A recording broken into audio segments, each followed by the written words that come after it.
Welcome to the SVG-TV news for Friday, February 13th. I'm Khalil Kato with the details. Finns are expected to benefit from a reduction in fuel prices to take effect from this Monday, February 16th. This was announced on radio last evening by Prime Minister Dr. Gonsalves during his weekly Ask the Prime Minister program. Dr. Gonsalves says the reduction includes a drop in the price for gasoline, diesel, and LPG cooking gas. Because the Gazette will be published tomorrow. The price for gasoline is going to go down by $1.25. No, diesel. Gasoline is going to go down by $1.25. Yes.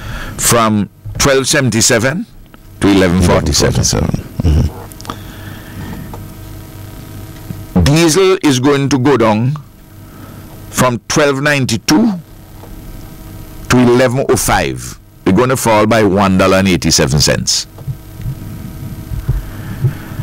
And low sulfur diesel is going to go from $12.92 to $11.80. Now, over the last few months, the Mont Belvieu price has been falling for LPG, the benchmark, and we have to drop. On Monday there's going to be a drop in the price. I could tell you this, I gave the instructions today to drop the 20-pound cylinders from $41.81 to $29, and to drop the 100-pound from $197.05. I think it's $138. I told them to put it. We had a meeting, and the meeting was not. It was reported to me that the meeting was not conclusive with the suppliers. But we set the price in 2006. We took the decision that we will set the price. But we consulted them. But in my view, over the last few months, they were getting a bigger margin than they're supposed to get. And while they're arguing still, well, when we set it there, we will see how we tango. The Prime Minister further stated that despite the view of some, in 2014 the average price of gasoline in CARICOM was such that only Trinidad and Tobago had a lower price than SVG. Because it did take a month of somebody, and they say, oh, look at what they're doing, look at what is in St. Vincent. But take the time series, take the whole 12 months for 2014. In an event too, do we know whether or not that St. Kitts went lower because they have an impending election, and that they made so much money last year, they made such a bonus last year, I'm talking about the government, that they had enough save up that they could drop it lower than it's supposed to be, to sweeten the pot, to sweeten the electoral pot. I don't know if that is the case, but I'm just saying, let us look at the period. And the fact that something was done last week, why isn't it ours? Because we have our timetable in which we do it. Exactly. And it works out on an ongoing basis. President of the St. Vincent and Grenadines Chamber of Industry and Commerce, Christine De Silva, is seeking to have a solid partnership developed between the private sector and the government. De Silva, who was addressing a business luncheon yesterday, said for real growth to take place, such a partnership, which is open to compliments as well as criticisms, is needed. Success of our private sector has a great impact on this country's economic growth, and the Chamber will continue in their role by bringing together the stakeholders from the public, private, civil society to exchange information, further discussions, and work together to move our country tangibly forward to economic growth and development. Meanwhile, in his analytical overview of the 2015 budget, KPMG partner for the Eastern Caribbean, Ruben John, is of the view that the Argyle International Airport will bring significant returns to SVG. This project, once completed, will bring significant benefit to the state. As a matter of fact, the IMF they have projected economic growth in 2016, anticipating that the airport will be completed later this year. They anticipate that there can be economic growth as much as 3% once the airport is commissioned and brought into operation. However, you would appreciate that the commencement of the airport would create certain opportunities for investment in tourism, transportation, and other infrastructure that are necessary to support this particular venture. John, however, warned that the financial returns will not come immediately, since the airport is seen as a long-term capital project. He said matters such as the operating cost must be looked at realistically to ensure the best returns. It must also be anticipated that there would be an annual operating cost for carrying the airport, and at the inception, the revenue generated from its operation is hardly likely to be able to cover the startup operating costs. So that is something that the policy makers will have to address, and I'm certain it will be addressed from a long-term standpoint. An airport investment is a long-term project. It is not a project that you expect to break even in the short or medium term. It's a project that will break even over a much longer time because of the capital investment. There's significant capital outlay up front, and it takes a longer time. The higher the capital investment initially, the longer it will take to recover the cost of the capital.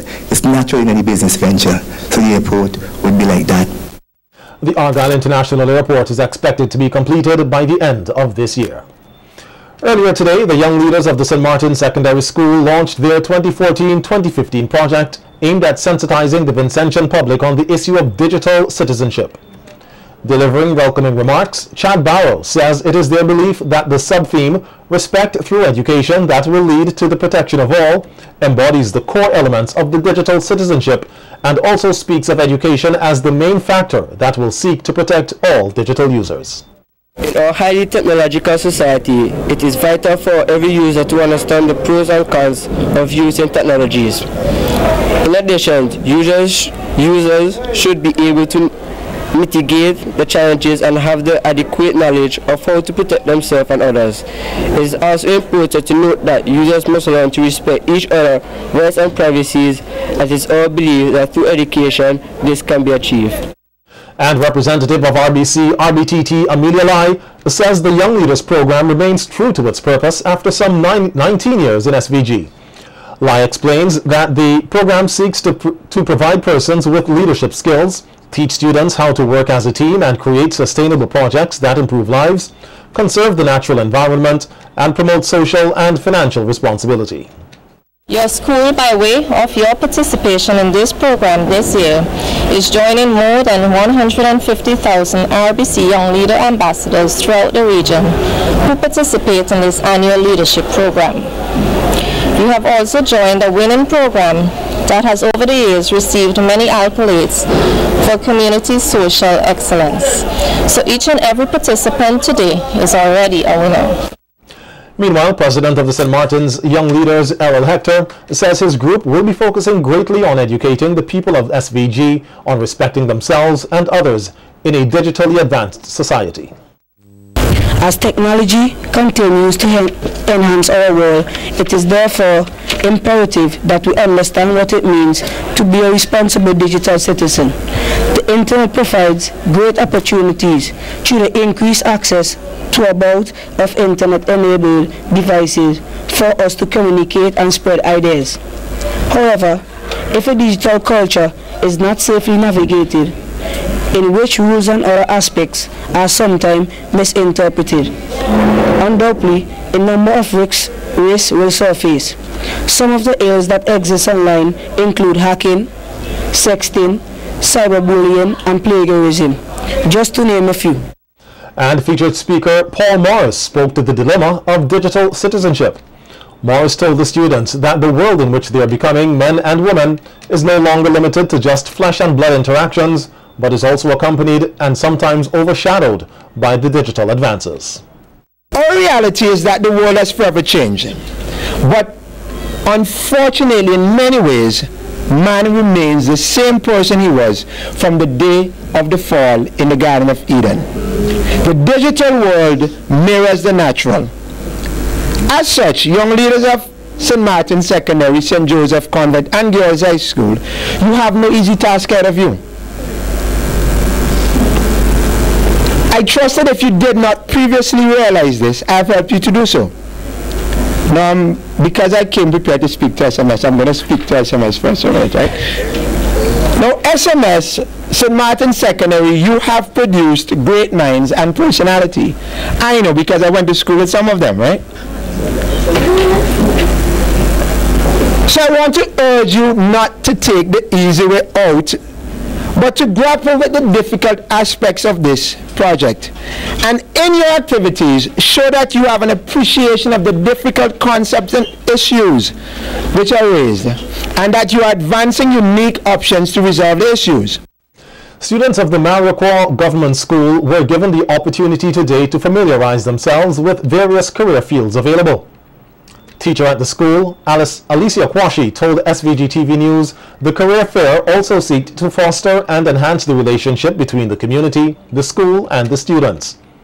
Kwashi says that this exercise is important for the students since they get to learn more about their chosen professions and will therefore be encouraged to work hard in their studies to achieve their goals. Basically, the program today is a child-friendly school initiative in which we are enlightening children of the opportunities there are in the career field. And part of this program is to get children interested and motivated to choose careers that they would aspire to achieve when they are mature and grown.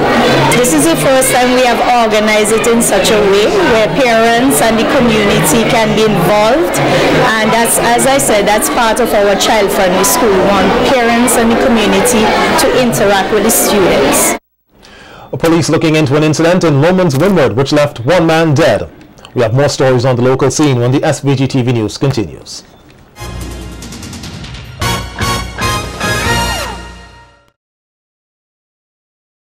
Police are investigating an incident in Lomans Windward last evening which led to the death of one man and the hospitalization of another. According to reports reaching SVG-TV News, 37-year-old farmer Rohan Dale Young died after sustaining several chop wounds about his body during an altercation with 28-year-old Amron Walker, who was also injured in the incident. Speaking to SVG-TV News earlier today, Anne Browne says she would like to know why her brother was killed. According to Browne, she and her brother were at a funeral earlier in the evening, after which she went home and was later informed that he had been killed. The grieving woman said the death of her brother is very hard to deal with, as they were very close. We were all in the funeral together. Me and he's by the road singing, we knock in tambourine and sing together. And then after I reached by the Sherman Gap, then I get a message. One of my cousins come and tell me, kill your brother in the drain on the lie down, you know. He get chopped up. So I say, who chop him up? He say, Slugs chop him up. So I say, well, so I'll just take my time and then I go wrong and then I see him lie down on the ground. Could you tell us a little bit about your brother? Well, he was a good brother to me. If he wants anything, he come by me, he get it. He go send provision for me, he go buy the chicken and tell me, cook, he get food and whatever. He was a good brother to my nephew to my daughter them.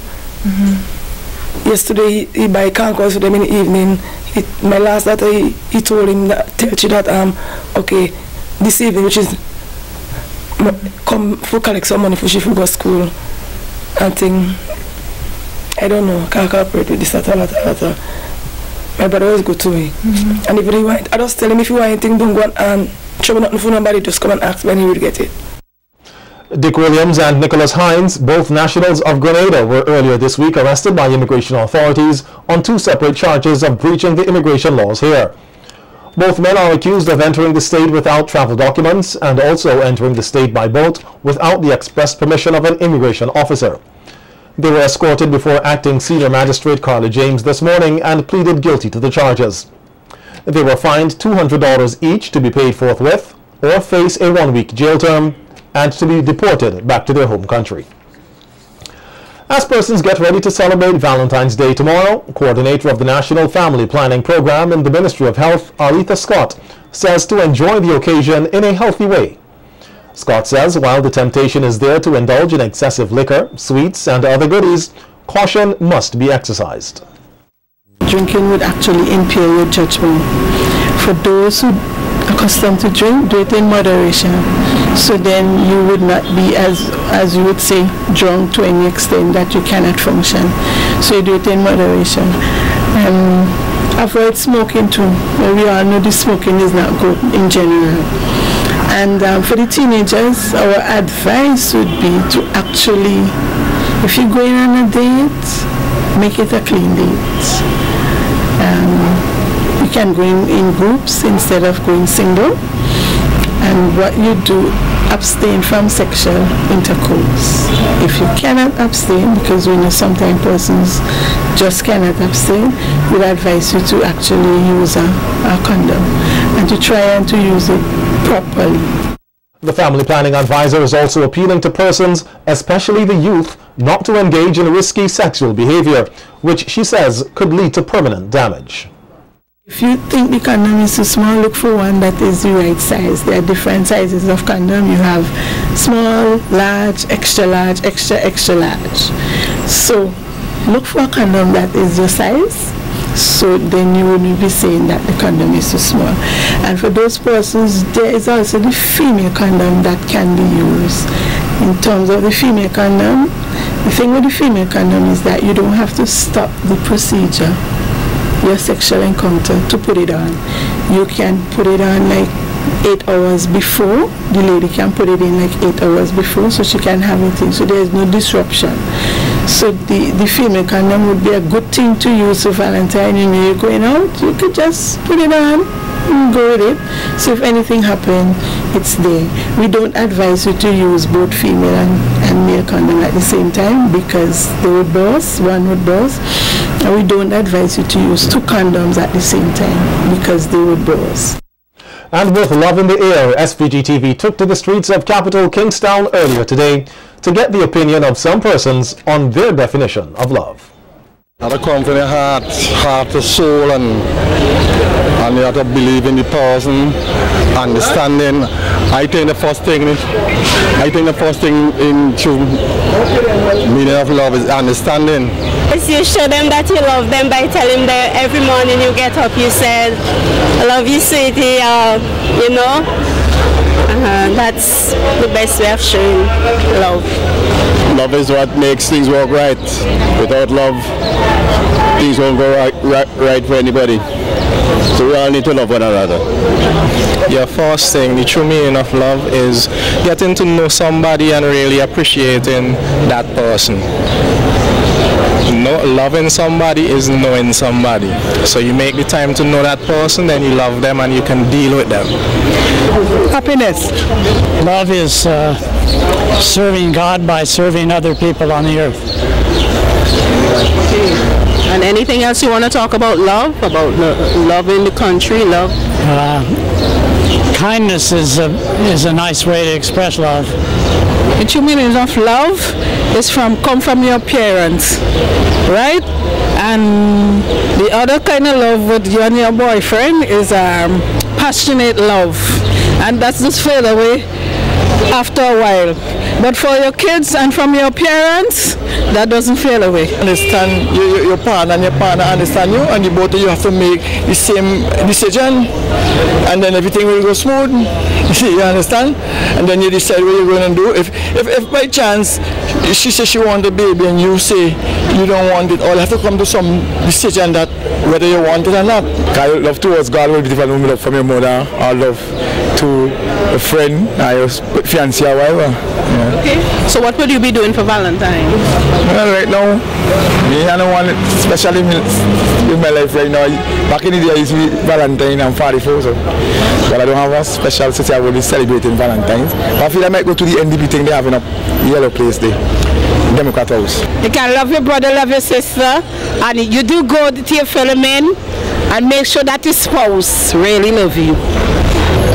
Love? is when you see that person, well, this is teenage love, when you get butterflies and all these things, but as time go along, you'll understand.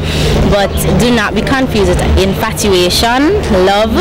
You will know what love is when you get it. So happy Valentine's to everybody.